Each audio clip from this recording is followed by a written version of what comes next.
ডাকসুটা হওয়া উচিত পরিবর্তনের জন্য। আমরা আর বিগত সময়ের পেশি শক্তি কালো টাকার রাজনীতিতে দখলদারিত্বের রাজনীতিতে যেতে চাই না। সুতরাং ডাকসু ফর চেঞ্জ, আর ভোটটা হওয়া দরকার পরিবর্তনের ভোট, অর্থাৎ vote for change. No more dirty politics, no more violence, make the DUCSU for academic excellence. শিক্ষার্থীরা এইটাই চায়।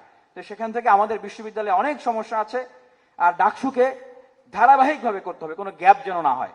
সেই জায়গায় ডাকসুকে বিশ্ববিদ্যালয়ের আইনের অন্তর্ভুক্ত করা এবং বিশ্ববিদ্যালয়ের মাদার অফ অল প্রবলেম যেটাকে বলা হয় এই আবাসন সংকট, সেই আবাসন সংকট সেটাকে সমাধান করতে হবে। আমার কাছে মনে হচ্ছে যে এটাকে আবারও কেমন যেন ইনিয়ে বিনিয়ে জিয়ে রাখা একটা প্রক্রিয়া চলছে, এবং নতুন করে ভাইয়া পলিটিক্স, আপা পলিটিক্স ইতিমধ্যে শুরু হয়েছে, যেটা আমরা জানতে পেরেছি। সেটার জন্য যে ভীষণ নিয়ে কাজ করতে হবে, 1 স্টুডেন্ট 1 বেড 1 টেবিল। এবং প্রথম বর্ষ দ্বিতীয় বর্ষের অনেক শিক্ষার্থীরা এখন আবাসন পান নাই। অনেকেই আমাদের সাথে কথা বলেন, তাদের জন্য যতদিন আবাসন না হয় আবাসন বৃত্তির ব্যবস্থা করতে হবে। বিশ্ববিদ্যালয়ে হাজার হাজার কোটি টাকার বাজেট হয়, এই আবাসন বৃত্তি দিলে কয় কোটি টাকা খরচ হবে। কিন্তু এইটাকে, এই দুর্বলতারকে আশ্রয় করেই কিন্তু এখন বিভিন্ন ধরনের ভাইয়ারা আপারা তাদের জুনিয়রদেরকে গোছাচ্ছে, তাদেরকে ওই মানবতার দূত, মানবতার ফেরিওয়ালা সেজে তাদেরকে ব্যবহার করার অপচিন্তা তাদের মাথায় নিয়ে আসতেছে। এবং বিশ্ববিদ্যালয়ের প্রধানতম আরেকটা যে সমস্যা, সেটা হচ্ছে খাবারের মান, পুষ্টিসম্মত খাবারের মান নাই। আমি মনে করি যে ভর্তুকি দেওয়া হলো বিশ্ববিদ্যালয়ে পুষ্টিসম্মত খাবারের ব্যবস্থা করতে হবে। এবং এই বাংলাদেশ থেকে লক্ষ লক্ষ কোটি টাকা পাচার হয়ে যায় বিদেশ, এবং বিভিন্ন উন্নয়ন প্রজেক্টে লক্ষ লক্ষ কোটি টাকা বরাদ্দ দেওয়া হয়, কিন্তু বাংলাদেশে মানব সম্পদ উন্নয়নের জন্য বিগত সময়ে সরকার বা বর্তমান সরকার কি বিশেষ ভূমিকা নিয়েছে এইটা আমরা জানি না। রাষ্ট্র সংস্কারের আলোচনা হচ্ছে, কিন্তু জাতি গঠনের আলোচনা তো আমরা দেখি না। জাতি গঠন না হলে রাষ্ট্র সংস্কার হলো, এই রাষ্ট্র সংস্কারটাকে ক্যারি অন কে করবে? জাতি গঠন তো এই জন্য, জাতি গঠন হলে এই জাতি কিন্তু রাষ্ট্র সংস্কার ক্যারি অন করবে বা কার্যকর করতে পারবে। সেই মানব সম্পদ উন্নয়নের জন্য আমরা মনে করি যে অন্তত ঢাকা বিশ্ববিদ্যালয়, সর্বোচ্চ বিদ্যাপীঠ বা এরকম যে প্রতিষ্ঠানগুলো রয়েছে, তাদেরকে ফুল ফ্রি স্কলারশিপ দেওয়া।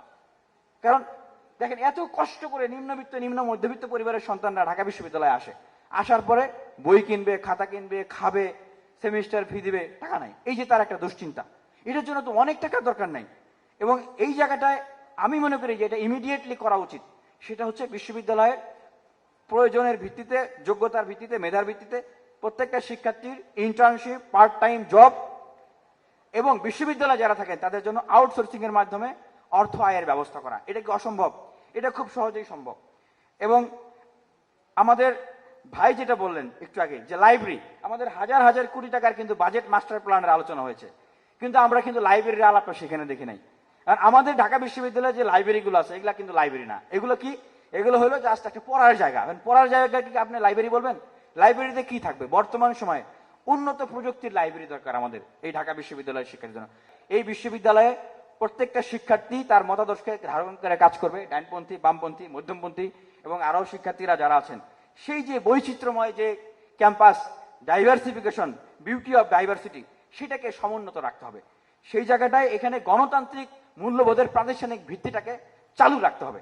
সেই জায়গাগুলোকে নিয়ে আসলে আমাদের কাজ করতে হবে। মুক্তিযুদ্ধের যে মহান চেতনা এবং জুলাই অভ্যুত্থানের যে চেতনা, সেটাকে সমুন্নত রেখে সবাইকে ধারণ করে আমি মনে করি যে এই বিশ্ববিদ্যালয়ে আমাদেরকে কাজ করতে হবে। সেই জায়গাটা যদি আমরা যেতে চাই, ব্যক্তি স্বার্থ, দলের স্বার্থ, গোষ্ঠী স্বার্থ, সেই জায়গার ঊর্ধ্বে আসা। এবং বিগত সময়ের আমরা প্রধানতম যে সমস্যা দেখেছি, আবারও বলছি, যে লেজুর ভিত্তিক ছাত্র রাজনীতি। ছাত্রলীগ বলতো যে আমাদের অভিভাবক আপা, এখন একটা ছাত্র সংগঠন বলেন যে আমাদের অভিভাবক অমুক, সাংগঠনিক অভিভাবক। একটা ছাত্র সংগঠনের সাংগঠনিক অভিভাবক কখনো একটা রাজনৈতিক দলের জাতীয় নেতা কিভাবে হন? হইতে পারেন না। এই যে শিক্ষার্থীদের আশঙ্কা, তাহলে আবারও সাদ্দাম ইনানরা কিন্তু কম ফেরেস্তা চরিত্র ছিলেন না, শিক্ষার্থীরা কম পিসাব ছিল না, শিক্ষার্থীরাদেরকে ভাবতেই দেওয়া হয় নাই, ভাবতেই পারে না যে এরা আসলে গায়ে হাত তুলতে পারে। কিন্তু একটা সময় ক্ষমতার প্রশ্ন বা বড় প্রশ্ন সামনে আসলে তারাও লাঠি ধরেছেন। এখনো শিক্ষার্থীরা চিন্তা করতেছেন, এই লেজুর ভিত্তির রাজনীতি যদি বিশ্ববিদ্যালয়ে থাকে, তাহলে ভবিষ্যতে কোনো এক সময় ক্ষমতার প্রশ্ন বা বড় কোনো প্রশ্ন উঠলে তারাও যে আসলে সাদ্দাম ইনান হয়ে উঠবে না, তার গ্যারান্টি কি? তো সেই জায়গা থেকে আমরা আশা করি এই ডাকসুর ভিতর দিয়ে বিশ্ববিদ্যালয়ের শিক্ষার্থীরা মুক্তি পাবে।